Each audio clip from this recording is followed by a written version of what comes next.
We're speaking with Steve Hackett. Steve, thank you for taking time out of a busy schedule to hang out with us here in Tucson before you actually get here to Tucson on April Thank you. 12th at the Rialto Theater. Looking forward to it very much. Thank you so much, Larry. So the Great. name of the show is Genesis Revisited, Foxtrot at 50, Hackett Highlights, Yep. and that kind of says it all in a nutshell from what I understand. But can you kind of explain the show to people who may not be familiar with it? Absolutely, yeah. Of course, we were intending to do Foxtrot, this Genesis album from 1972, in its entirety, as we've done in much of the world. Since then, events moved on. So the latest album I released went to the top of the rock and metal charts in the UK, The Circus and the Night Whale, that's the new album. And I just found out today it's gone to the top of the progressive charts as well in the UK. So it's the first time I've had a number one in any charts, and let alone two of them. So I seem to be getting a vast amount of publicity for this thing. Maybe it's just because I've stuck around this long. I don't know what it's for. But so that's the solo stuff. In the first half of the show, we do solo stuff. We kick out with three things from the new album, which seems to have gone down very well with live audiences, let alone what it's done on record. And then we do older stuff.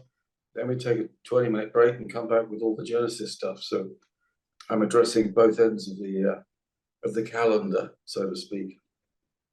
And then your last album, the one that just came out was it about a month and a half ago in February? Yeah. Is called The Circus and the Night Whale. That's the one. Obviously, you're going to be playing some of that kicking off the show with at least three of the songs That's off it. that album. That's How right. do Yeah. you, after all these years, come up with fresh ideas? Because I hear a lot of, I've seen a lot of older bands, and sometimes it's like they run out of steam Yeah. for the third record. You've They almost got do. They 30. do. Well, I think it's got to do with the fact that I mean, I work with a team. These days, I work with a team of writers. I'm a writer. My wife is a writer. Roger King is a writer. The three of us put stuff together. Now, I think the reason why I like to think I've gotten better at doing this rather than worse is the fact that I don't think I've achieved the level of success that allows you to, fall back on your laurels. I've always been trying to perfect something. So this is the 30th studio album I've done, which has been better received than anything I've done over the past 74 years. Overnight success, isn't that strange? But I think it's because if you have a surfeit of success when you're young, and this is a young business, it means that you peak very young, and then for the rest of your life, you worry what you haven't done right. It's just that luck came your way early on. Now, I had tremendous success with Genesis very early on when I was in my 20s.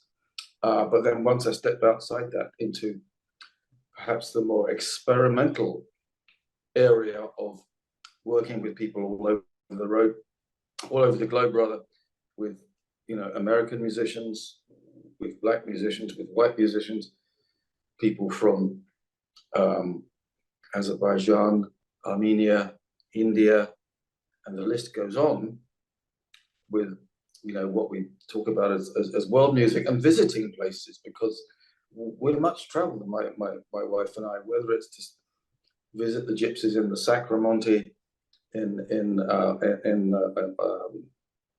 Spain, and quizzing the flamenco guitarists as to how do they achieve certain techniques, or whether it's speaking to a duduk player from Armenia. Somehow that research goes on, and it all gets kind of mixed up with what I do, and I can use certain techniques that perhaps other people might employ, and so that quest for great music, to find music that is thoroughly inclusive, that includes an influence of everywhere, but may get served up ultimately as rock, or ultimately as acoustic music, as some albums are. It doesn't matter, it's fine. I music music that surprises the first time you hear it. Music can surprise. I think that's the aim. After that, it becomes known, then it's a retread, a move on, of course. Live gigs, something else. Our gigs live feature many moments of the band going off on a bender themselves. Individuals get a chance to improvise with themselves or pairings and what have you. But there are no two gigs that are exactly alike. We honor the early Genesis stuff, the classic Genesis stuff from the John Lennon approved era of Genesis, when he said he thought we were true sons of the Beatles, and very happy with that. And then there's almost like there's two Genesises, really.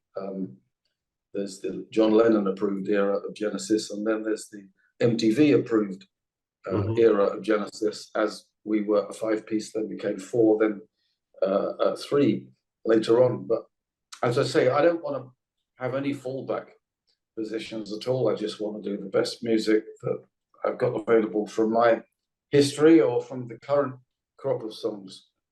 You know, it's often, I've often talked about this with other musicians, other people, fans of music. Sometimes a band will get so big early on, like you were saying, and a formula hits, and then every song after that, they're trying to reach those heights again. And every song sounds like that big hit song or a variation of it. And the band gets trapped instead of being able to experiment. I know. I'm just remembering something that Holst said, the composer who wrote The Planets. He said that an artist should pray not to be successful in his own lifetime. And that, you know, that might seem a little Spartan for most, the idea of that. But I know what he's getting at, you know, the idea of once you've had that greatest hit, everybody wants that again. And that's going to be tough. If you've written The Planets, where do you go from there? It's pretty tough. I mean, up to then, I think he was teaching at a girls' school and probably kept up the same thing. But you know, that very influential piece of music was one thing. But somehow, even if you have a marvelous hit, I think it's important, you know, to try and follow it with something perhaps different. But I don't think I've yet come up with my, well, maybe this is it, this latest album, maybe that's my dark side, maybe it's my Sergeant Pepper, maybe it's, you know, Tubular Bell. You know, we don't know, because the album seems to have sprouted not only legs but wings at this point. It seems to be going nuts. And the lovely thing is the Chris Lord-Alge, Tom Lord-Alge, and those guys, those brothers who've been involved with some of the later stuff, mixing the later stuff, have offered to do an Atmos for the latest thing, and that's very interesting, and to work with live stuff and release that, you know, perhaps ahead of the usual doing stuff. So we're doing an Albert Hall, a Royal Albert Hall show later this year in October, and then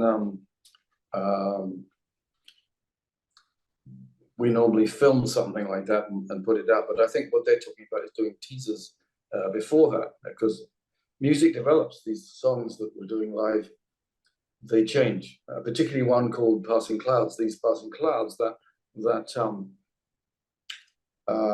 has developed into something where there's a kind of antiphonal question and answer thing going on with myself and the soprano sax. So the jazz element of it gets stressed. So we're in an area that's arguably progressive, arguably jazz, and it develops. It's something different every night.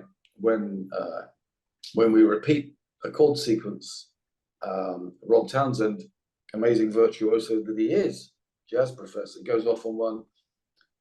I let him take a round, then I join him on sustains behind what he does, and then take it back myself. But that's been a development from the original. I do wish the original contained that on the record. So maybe at some point we'll do an extended version of the album, as I say, that seems to have sprouted wings and things that develop. I find it very interesting the way that happens. There's another track called Circo Inferno, which basically goes operatic. There's no other way to describe it. It takes something that was arguably psychedelic, but in order to create an end live, we took it to somewhere operatic, which was completely unforeseen. So, yeah, I guess it wouldn't be the first time anyone had attempted rock opera together, but something like we've got with a touch of the Middle East in it as well. So I think the Middle East is important with that that scale, the Phrygian or the Phrygian scale, which is so attractive. So it seems like you Exotic. don't do the right tour, right tour, right tour. It seems like you are always writing or always exploring to find new influences. Bits of stuff today get written down here, and then I transfer into the larger book here with the Buckingham Palace. Look at this here Oh wow. with the guard here, and my little book here. So I have lots of these little books that are full of ideas. If they work on paper, they've got a very good chance of working on record, because paper is very cold. It's very unforgiving. It's not as if you can say, oh, this is sonically interesting, but it's harmonically bereft or a failure. If it works on the page, that's the real tester, because the page is cold, it is unforgiving.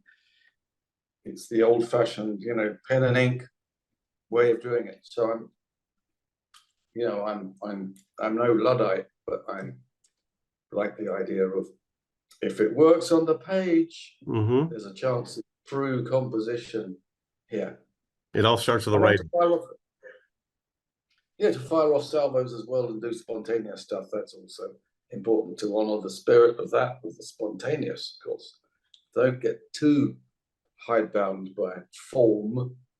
But I remember having this conversation with Robert Fripp when we first started comparing notes with things, talking about the importance of spirit rather than just form, which becomes fixed.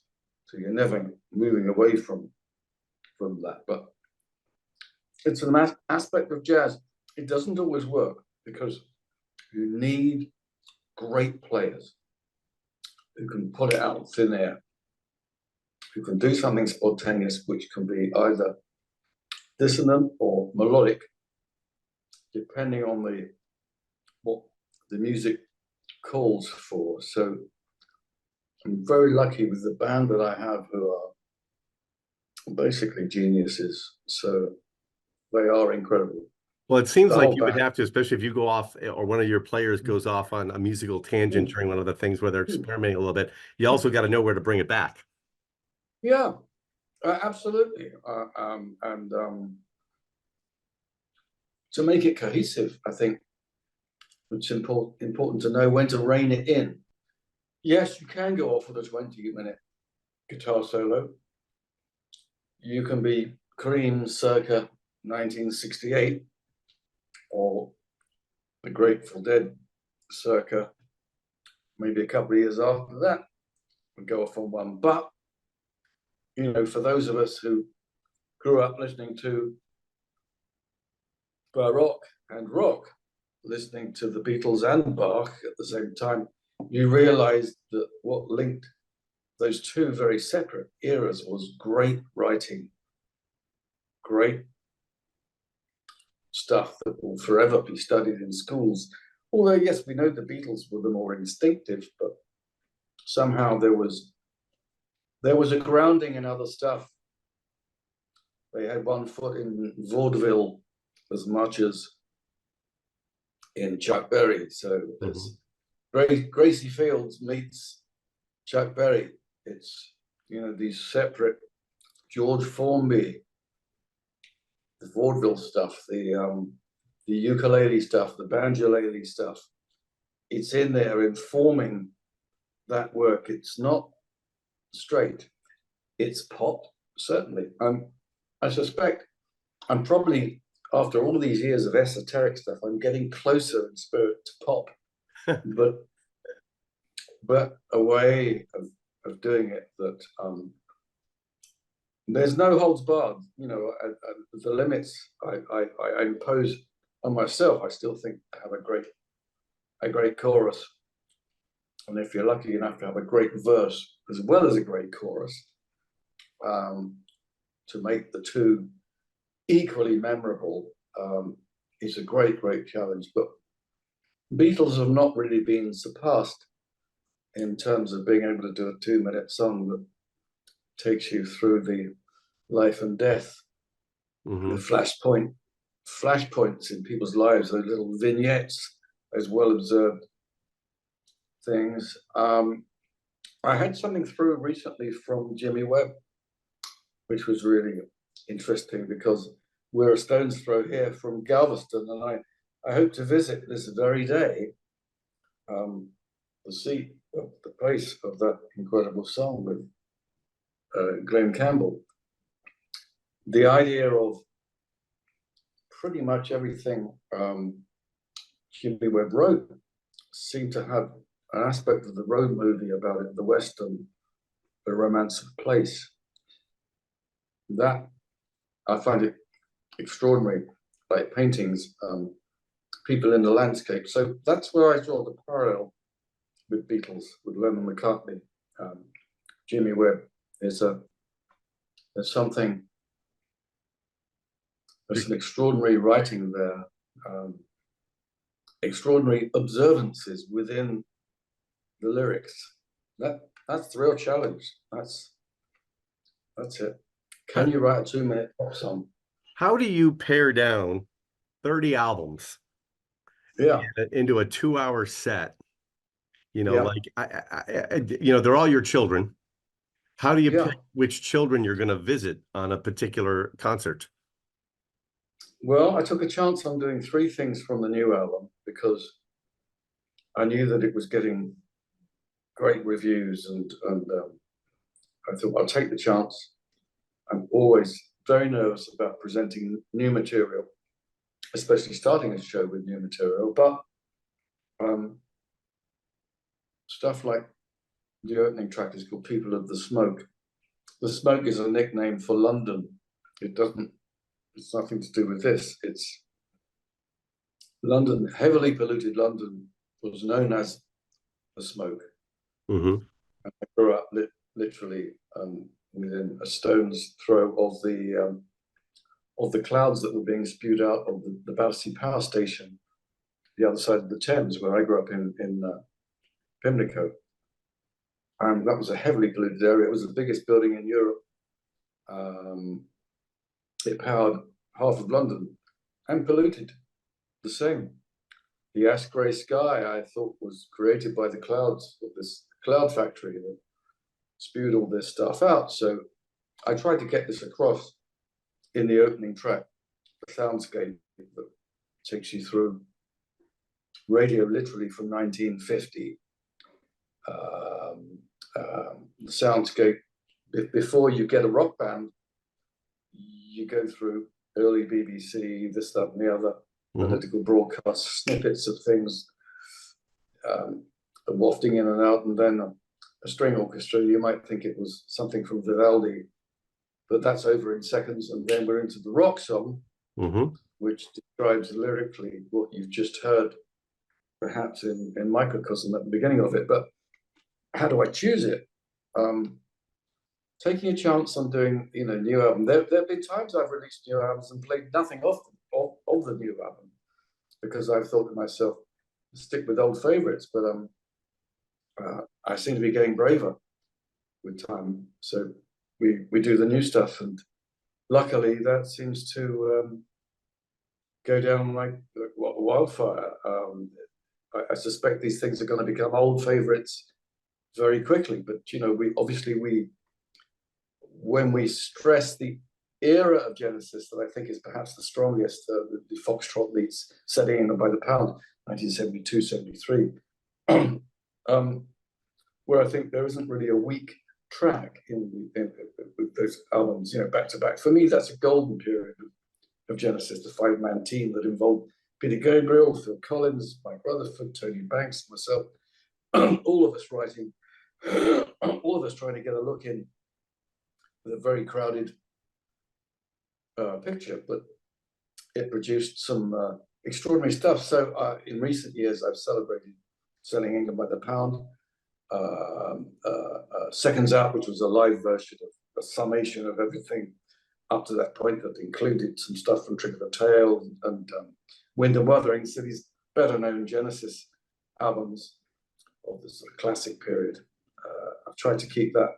I've tried to preserve that. I've tried to keep the museum doors open for the glorious old exhibits, but at the same time to have, you know, a foot in the future of music, not just for me, but for other people. You know, I don't have to come up with the next rumors.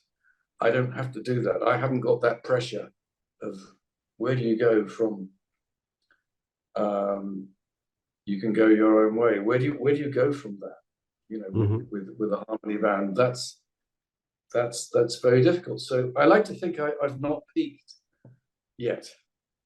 I'm hoping that I'll. You're getting great response to the new record. This side of 100, I hope to you know peak perhaps. But there we are. Well, Steve, I appreciate you taking time. I know you got a limited time with us. Obviously, that you're going to be at the Rialto Theater called Genesis Revisited, Foxtrot at 50, Hacket highlights, a little bit of everything that looks in there, and some stuff off the new album. Sure, all of that. Yeah. What can you tell the audience? You know, if you had a minute to tell somebody why you should come down to my show, and maybe they're just a casual fan, what would you tell them? Well, I've seen a lot of bands in my time, but I don't think I've ever seen a band quite like this. It's full of extraordinary players and personalities. I promise you won't be disappointed. That's something that someone said to me maybe years and years ago about a band that I was due to see in 1969, and that guy was absolutely right. I say, I promise you won't be disappointed because it is a knockout show for all sorts of reasons. The presentation, the players, the lights, all of it is something extraordinary, not just as a distillation of things in the past, but things that, you know, are quick fire from now. So I think there's something in it for the jazzer, there's something in it for the classical listener, there's something in it for the listener to pop songs. And I think they're the greatest band in the world. I'm lucky to lead them. All so right. I'm very, very proud of this team. Who's in the band? Oh, okay. On bass, we have Jonas Reingold, who'd worked with the Flower Kings and Calm Mechanic, which is basically his idea. There's Craig Blundell, who's rapidly becoming the world's most famous drummer. There's Rob Townsend, jazz professor on all things blown and extra keyboards and bits of percussion. Roger King on the main keyboards, and then Nat Sylvan, the other Swedish guy in the band. So we have two Swedes in the band, as well as the Brits. Nat Sylvan, who sings the Genesis stuff and joins on the harmonies on some of my stuff. Yeah, they're extraordinary band. Well, I'm looking forward to it. It's going to be April 12th here in Tucson at the Rialto Theater. And if people want to follow you, is it hacketsongs.com? That's the one. Yes, that's it. There's lots of, it'll point you at lots of videos and the latest stuff. And the tour we're kind of on a world tour, and we end up in Mexico, or this leg of it. So Guadalajara, Mexico City, which I'm looking forward to as well. And then we go home in about 2 weeks, and then it kind of starts up again. All right. Anything, are you, I know you just put out the album in February. Are you already working on another album in your head at least? Well, as I say, you know, there's always, every day ideas go down, and the building bricks are always there. We're always discussing things, concepts for the next one. So this album, the current one, was very much driven by narrative and with autobiographical thread. The next one may well have